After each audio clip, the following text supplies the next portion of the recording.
Welcome to the Slop Farm. Enjoy the video.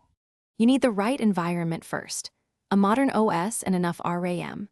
Once you have that, choose how you'll run Ibis Paint, an Android emulator like BlueStacks or the iPad app on an Apple Silicon Mac. If using BlueStacks, install it and sign in with your account. This lets you access Google Play. If on an M1/M2 Mac, open the App Store and locate the iPad version. Make sure storage is free so the app can install without interruption. Now install the app and configure controls. Once installed, open Ibis Paint and grant permissions for storage and any input devices.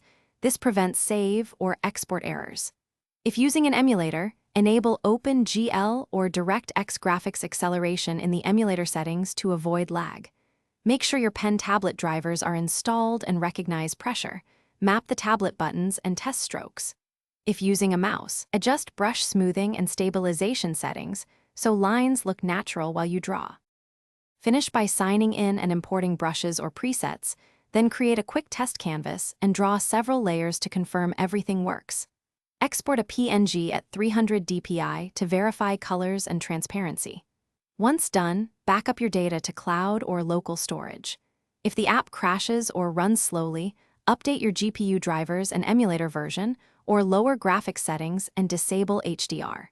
If pressure isn't detected, reinstall tablet drivers and reboot. That resolves most connectivity issues. Thanks for watching. Consider subscribing if we helped you today.